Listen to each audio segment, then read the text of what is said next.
It begins quietly. You are going about your day, doing what you always do, when suddenly a name, a face, a voice surfaces in your mind. Maybe you try to brush it away, but it keeps coming back, again and again, until thinking about that person is no longer an occasional spark, but a constant rhythm in the background of your thoughts. You find them appearing in the spaces between your sentences, in the pauses before sleep, in the half-second gaps between work and distraction. You don't plan to think of them, it just happens. It becomes a habit, and when that happens, something deep within you has already shifted. You may not realize it immediately, but your mind, heart, and even your energy begin to change direction. Thinking of a person repeatedly is never just coincidence. It is a reflection of subtle emotional mechanics operating beneath your awareness. When your mind circles back to one person over and over, three fundamental processes are unfolding inside you. Three invisible transformations that reveal what is happening within your psyche, your emotions, and your energy field. First, when it becomes your habit to think about someone, it means your emotional focus has been captured. Every human being has limited mental bandwidth. The mind cannot consciously attend to many things at once. So when one person occupies that space again and again, they are not simply a passing idea, they have become a center of gravity for your emotions. You start investing emotional energy in their presence, even if they are not physically near you. It could be love, admiration, longing, curiosity, resentment, or unresolved tension, but whichever it is, it ties your attention to them. The mind feeds what it focuses on. Every thought reinforces the emotional loop. If you keep replaying memories or imagining scenarios with that person, your brain treats those thoughts almost as if they are real experiences. Neurologically, every thought releases corresponding emotions and chemicals. Dopamine, serotonin, and oxytocin, all the hormones associated with attachment and pleasure, may fluctuate as if you were actually interacting with that person. That is why even without contact, you can feel their emotional presence. The first thing happening to you then is a shift in your inner energy investment. You are giving away mental real estate to someone else. You are handing them a portion of your attention, and since attention is the currency of connection, you are, consciously or unconsciously, forming a psychological attachment. That emotional capture can be both beautiful and dangerous. It can inspire creativity, compassion, and empathy, but it can also create dependence, overthinking, or obsession. When you think of someone constantly, you are no longer just recalling them.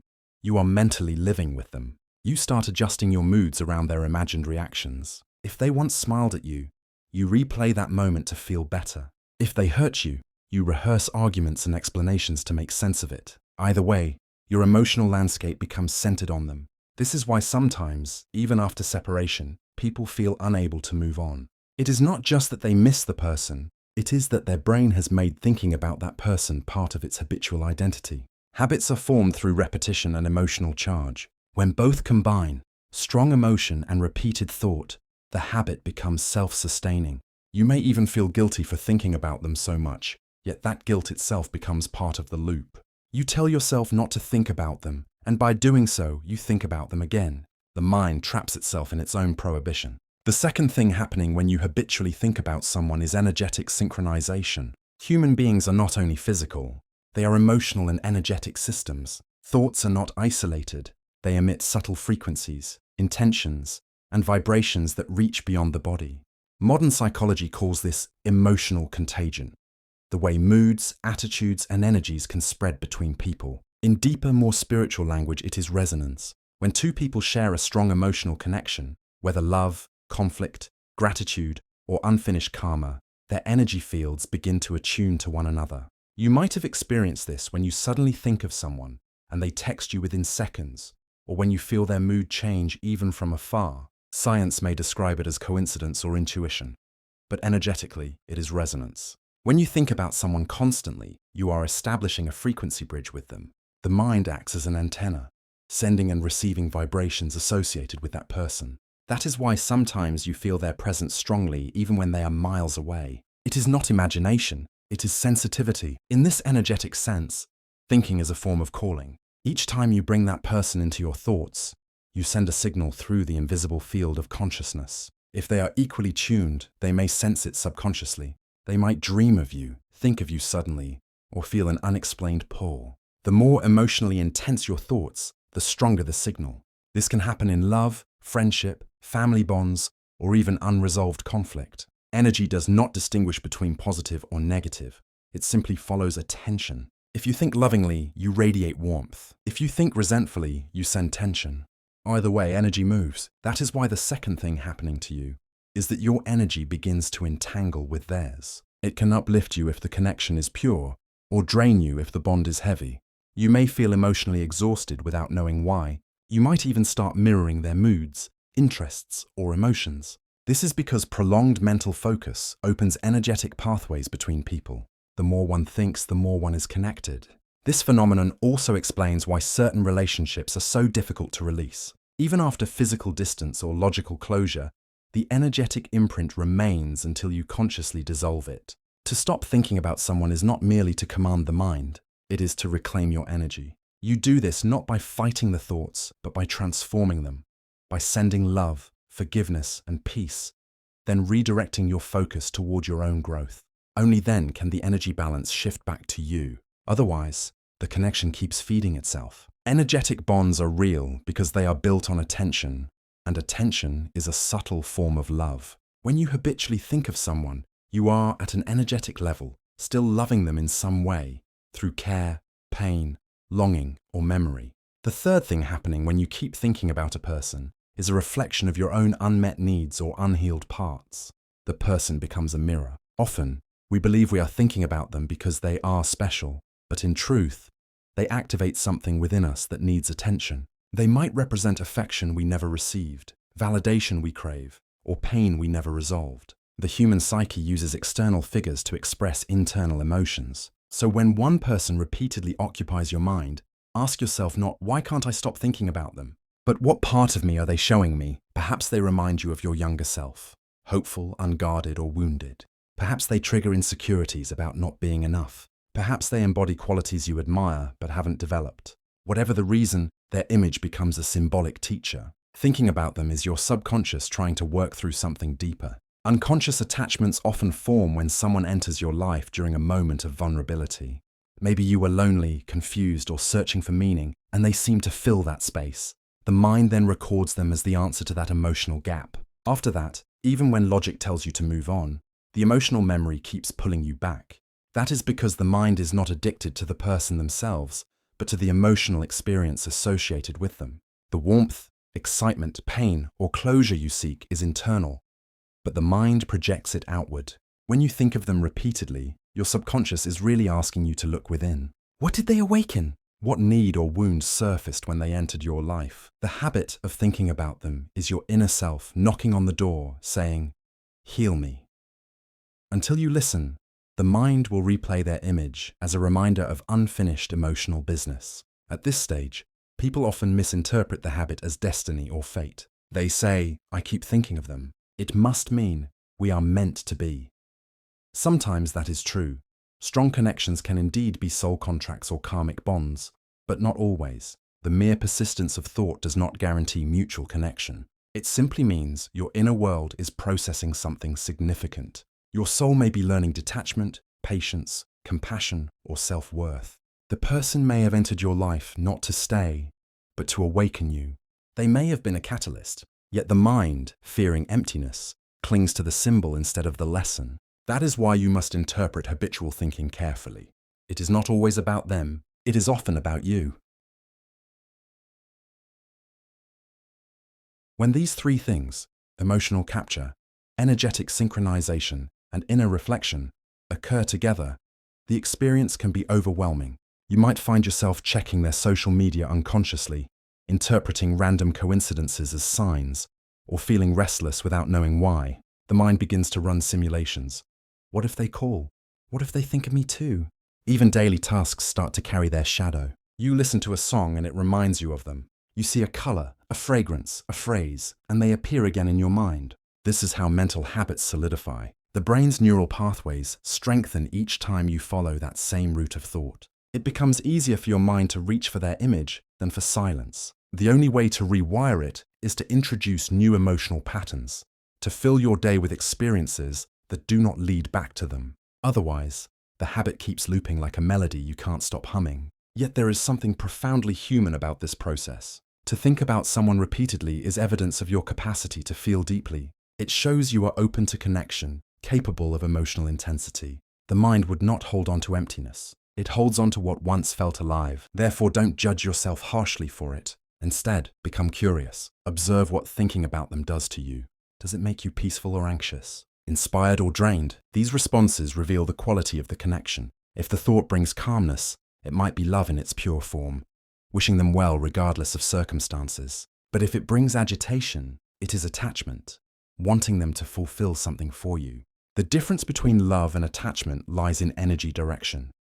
Love radiates outward freely, while attachment pulls inward anxiously. When your thoughts of someone shift from expansion to contraction, it is time to examine your own heart. Sometimes, the person you can't stop thinking about is not even someone you love romantically. It might be someone who hurt you, or whom you hurt. In such cases, the habitual thought is your psyche seeking closure. The human brain hates open loops. It craves resolution. So if a relationship ended abruptly, without clarity or forgiveness, your mind replays it trying to find a sense of completion. It is like trying to finish an unfinished sentence over and over. That's why forgiveness, both giving and receiving, is powerful. It tells your mind, this loop is closed. You can rest now. Once forgiveness enters, the emotional charge decreases, and the habit weakens naturally. But what if you don't want to stop thinking about them? What if those thoughts feel like a soft comfort, like holding a piece of them close? In that case, understand that the mind is seeking emotional nourishment. You may keep their image alive because it sustains a certain feeling, warmth, nostalgia, or hope.